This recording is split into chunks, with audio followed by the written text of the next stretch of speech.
Shri Sadguru Sai Nath Maharaj Ki Jai. Shri Sai Satcharitra, the wonderful life and teachings of Shri Sai Baba. Chapter 10.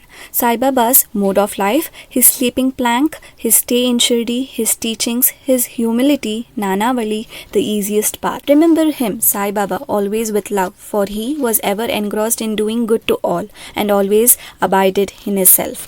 To remember him only is to solve the riddle of life and death. This is the best and easiest of sadhanas as it involves no expenditure. A little exertion here brings great rewards. So as long as our senses are sound, we should minute by minute practice this sadhana.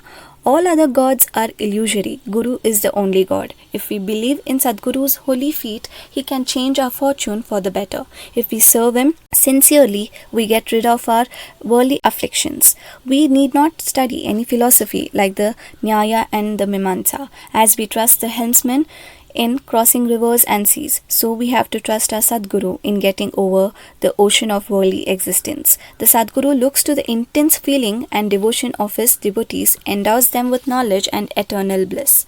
In the last chapter, Baba's mendicancy and devotees' experiences and other subjects are dealt with. Let the readers now read where and how Baba lived, how he slept and how he taught, etc. Baba's wonderful bedstead. Let us first see where and how Baba slept. Mr. Nana Sahib Dengle brought for Sai Baba a wooden plank about 4 arms in length and only a span in breadth for sleeping upon. Instead of keeping the plank on the floor and then sleeping on it, Baba tied it like a swing to the rafters of the masjid with old shreds or rags and commenced to sleep upon it. The rags were so thin and worn out that it would so wonder how they would bear or support the weight of the plank itself, let alone the weight of Baba. But someone or other, it was Baba's sheer leela that the worn out rags did sustain the plank along with the weight of Baba on it. On the 4 corners of this plank, Baba lighted panatis, earthen lamps, one at each corner, and kept them burning the whole night. It was a sight for the gods to see Baba sitting or sleeping on this plank. It was a wonder to all how Baba got up and down the plank. Out of curiosity, many observers kept watching the process of mounting and dismounting, but none succeeded. As crowds began to swell so as to detect this wonderful feat, Baba one day broke the plank into pieces and threw it away. Baba had all the 8 Mahasiddhis, powers at his command. He neither practiced nor craved for them. They came to him naturally as a result of his spiritual perfection. Manifestation of Brahma. Though Sai Baba looked like a man, 3 cubits and a half in length, still he dwelt in hearts of all. Inwardly he was unattached and indifferent, but outwardly he longed for mass welfare. Though inwardly an abode of peace, he looked outwardly restless. Inwardly he had the state of Brahma, outwardly he seemed engrossed in the world. Sometimes he looked on all with affection, and at times he threw stones at them. Sometimes he scolded them, while at times he embraced them and was calm, composed, tolerant and well balanced. He always abided and was engrossed in the self, and was all well disposed towards his bhakta. He always sat on one asana and never travelled. His satka was a small stick, which he always carried in his hand. He was calm and thought-free. He never cared for wealth and fame, and lived on alms. Such a life he led. He always uttered, Allah Malik, God is the real owner. Entire and unbroken was his love for the bhaktas. He was the mine or storehouse for self-knowledge and full of divine bliss. Such was the divine form of Sai Baba, boundless, endless and undifferentiated. One principle which envelops the whole universe, from a stone to Brahma, incarnated in Sai Baba. The really meritorious and fortunate people got this treasure grove in their hands, while those people who, not knowing the real worth of Sai Baba, took him to be a mere human being, were indeed unfortunate. His stay in Shirdi and probable birth date. None knew or knows the parents and the exact date of birth of Sai Baba, but it can be approximately determined by his stay in Shirdi. Baba first came to Shirdi when he was a young lad of 16 and stayed there for 3 years. Then all of a sudden he disappeared for some time. After some time he reappeared in the Nizam state near Aurangabad and again came to Shirdi with the marriage party of Chand Patil when he was about 20 years old. Thence he stayed in Shirdi for an unbroken period of 60 years, after which Baba took his Mahasamadhi in the year 1918. From this, we can say that the year of Baba's birth is approximately 1838 AD. Baba's mission and advice. Saint Ramdas 1608 to 1681 flourished in the 17th century and fulfilled to a great extent his mission of protecting cows and Brahmins against the Yavanas, Mohammedans. But within 2 centuries after him, the split between the two communities, Hindus and Mohammedans, widened up and Sai Baba came to bridge that gulf. His constant advice to all was to this effect: Ram, the god of the Hindus, and Rahim, the god of the Mohammedans, were one and the same.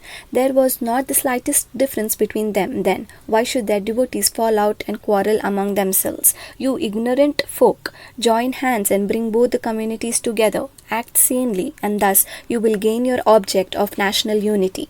It is not good to dispute and argue, so don't argue, don't emulate others. Always consider your interest and welfare. The Lord will protect you. Yoga, sacrifice, penance, and knowledge are the means to attain God. If you do not succeed in this by any means, in vain is your birth. If anyone does any evil unto you, do not retaliate. If you can do anything, do some good unto others. This, in short, was Sai Baba's advice to all, and this will stand us in good stead both in material and spiritual matters. Sai Baba as Sadguru. There are many so-called gurus who go about from house to house with cymbals and veena in their hands and make a show of their spirituality. They blow mantras into the ears of their disciples and extract money from them. They profess to teach piety and religion to their disciples, but are themselves impious and irreligious. Say, Sai Baba never thought of making the least show of his worth, piety. He had no body consciousness, but he had great love for his disciples. There are two kinds of gurus: Niyat, appointed or fixed, and Aniyat, unappointed or general. The latter, by their advice, develop the good qualities in us, purify our hearts, and set us on the path of salvation. But contact with the former dispels our sense of dualities, sense of difference, and establishes us in unity by making us realize thou art that. There are various gurus imparting to us various kinds of worldly knowledge, but he who fixes us in our nature, self, and carries us beyond the ocean of worldly existence is the Sadguru. Sai Baba was such a Sadguru. His greatness is indescribable. If anybody went to take his darshan, he, without being asked, would give every detail of his past, present, and future. He saw divinity in all beings. Friends and foes were alike to him, disinterested and balanced. He obliged the evildoers as well as the pious. He was the same in prosperity and adversity. No doubt ever touched him. Though he acted through the body, he was not in the least attached to his body or house. Though he looked embodied, he was really unembodied, that is, free from gross existence. Blessed are the people of Shirdi who worshipped Sai as their god. While eating, drinking, working in their backyards and fields, and doing various household jobs, they always remembered Sai and sang his glory.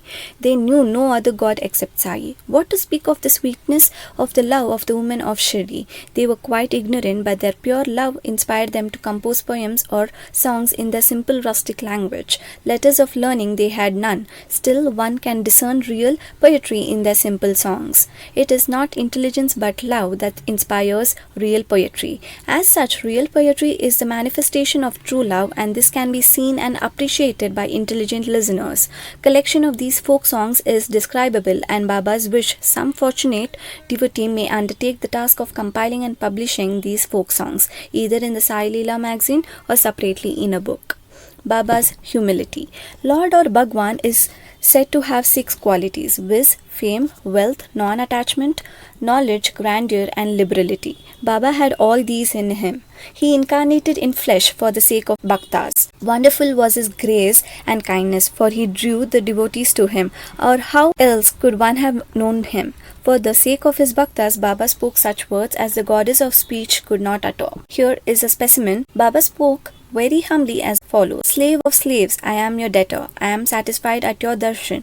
It is great favor that I saw your feet. I am an insect in your excreta.